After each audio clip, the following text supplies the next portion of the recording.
Man I've toured thousands of miles with, Mr. John Gilligan. Let him hear it.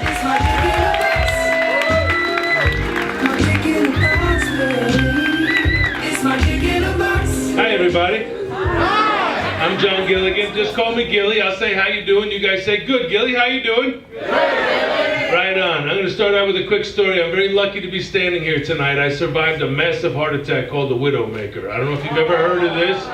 My heart collapsed because of a medicine called Chantix, and then blood wasn't getting pumped. I had a stroke. Chantix causes brain damage.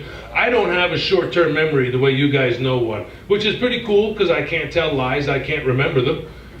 And then when I leave the house, if my wife is mad, by the time I get home, I don't remember why. She does though, right? Elephants never forget. Let's not be fucking judgy at a place called Hooters on Friday night, just for starters. Oh man, I've had to learn everything since the stroke. Like my wife has these faces she makes. There's 3 of them that indicate you're a fucking idiot. I don't know if there's any other married people in the room. The first one is the eye roll. Everybody gets that. It happens. My wife, just in case I'm not watching, she adds a noise like she has sawdust in her nostril. So I will know that it just happened. And then she throws my pet name around. Don't. That's my pet name. Don't. I can deal with the eye roll. My mother did it to my dad. My grandmother did it. I don't like the next one. The second one makes me feel like an idiot. It's the smirk. Right? That's just so humiliating. We were in Florida for a funeral and we went to get ice cream, and because of the heart attack I have one of those handicap things, so I parked in the handicap spot. I'm walking across the parking lot and I can feel somebody motherfucking the back of my neck. And I turn around, somebody in a car with a neck brace is wiggling a finger at me. You don't deserve that parking spot. I said, hold the on me. You don't know me. I've had a heart attack. I'm a war hero. I served during the big one, Panama. Thank me later. I've had 8 knee surgeries and 2 back surgeries, a shoulder surgery, and a stroke. I earned this parking spot. How'd you like to spend the rest of your miserable life wearing that neck brace? I'll come over and slap the shit out of you. My wife goes, right? And then my wife said, she's 87.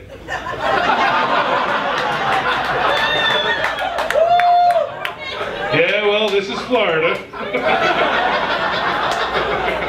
Everything goes there. I know that I have totally fucked up, though, when she just stops speaking to me and resorts to the slow double blink. Some people recognize that one. Yeah. You Italian? That one means mother. You say something so preposterous she can't get back to me in English. And she's educated, like I said. She has 2 master's degrees. She's a school principal. Somewhere along that 15 years they taught her this cute little head movement. That one means, oh really, dickhead. Where were you last night? Oh, me and Manfred went out and got a beer after the show at Hooters. A beer.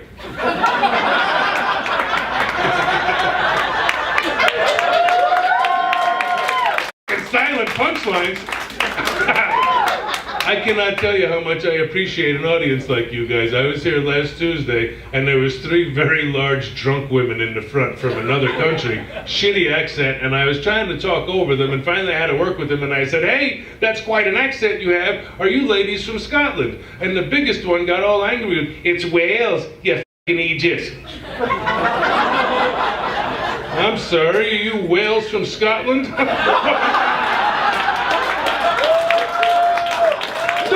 With Gilly, everybody loved that guy.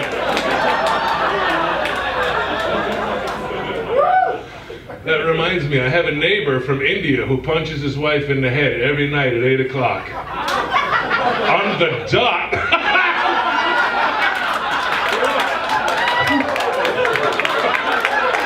You guys might be going to hell.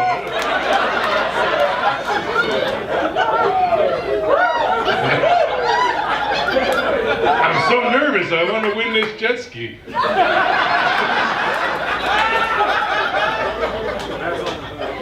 So here's why my wife is currently upset with me. I have a little handyman business here in town, and I ducked out of work early yesterday to re-up on the marijuana. There was somebody in my neighborhood selling it, and it's cheaper to buy it in the streets. I don't have dispensary money, but I didn't trust a comedian. Every one of them complains about being broke. I don't trust you to leave the full amount in front of my house. So I went home, and we were smoking marijuana in my house, and I heard the garage door open, which meant my wife had come home from work early. So I did the only thing I could think of. I set a chair on fire.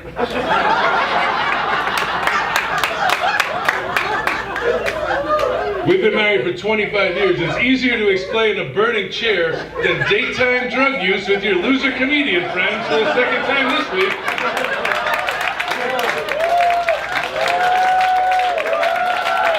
I love you guys.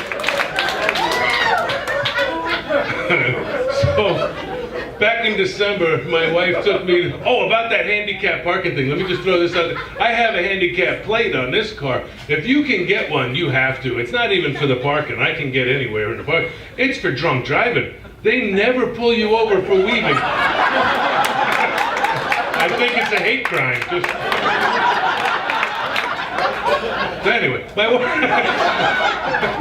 wife took me to a Christmas party, which she refers to it as the last fucking Christmas party I'm ever taking you to. And I was drinking Jameson, which I feel is the Lord's work. I'm Irish.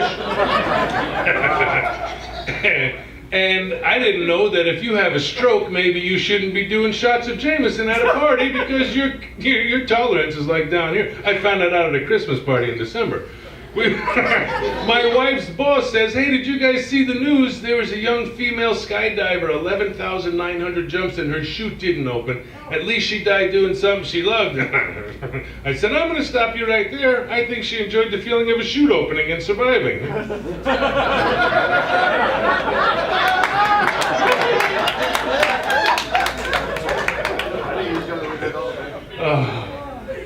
Two quick little stories. We first got married. My wife thinks I'm insane. We first got married the winter of '92. It was brutally cold, and we had some ice storms. I called all my friends and said, come over, bring rum or pina colada mix. F this weather, let's have a party. I never thought to tell anybody to bring ice. I ran out of ice cubes and had to snap them off the clothesline. I ran out and had to snap them off the roof out of the window. People are drinking their drinks like, what is this? I was like, not asphalt roof shingles. I don't know why you have that fucking. I sat home that winter and scooped out dog food. We had a product called Kibbles and Bits, and the littlest ones were tiny little dog bones. And I took those tiny little dog bones and mixed them with peanuts and cashews and pretzels and served them at my son's christening because I didn't like my wife's fucking family. I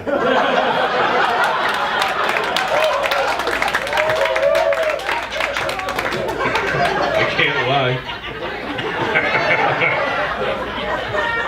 You guys are phenomenal. This is a great feeling. I've been having a great year. 2017 sucked. In the beginning of the year, my dad passed away the night of the Super Bowl. He had a bad heart. He had pneumonia twice, and the Patriots cheated. Something pushed him over the edge. I'm not a pathologist. And then my dog got sick, one of my dogs, and he smelled like a dirty Band-Aid. I thought he was going to die. My daughter was going to Europe, and she says, please let me know how the dog is doing. No. I'm not going to ruin the vacation. My brother went to Europe earlier in the year and asked me to watch his cat. And as soon as he landed, he was on the phone. How's my cat? I'm sorry, Edward, but your cat died. Oh my God, what's wrong? He's gay, that's why he sounds like it. Oh my God, what's wrong with you? I don't know if he does that.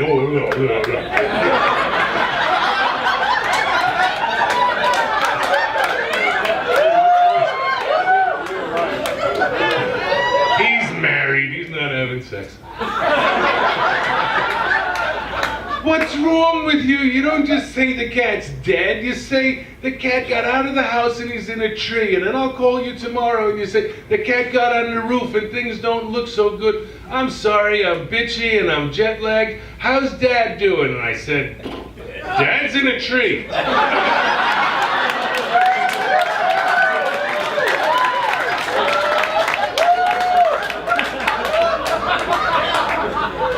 You guys have been phenomenal. I'm going to duck out early, but I just want to say this. If you want to feel like a big shot while you're here tonight, just tip the waiter and waitress and bar staff overly. Just do that for me, guys. I've been John Gilligan. You've been phenomenal.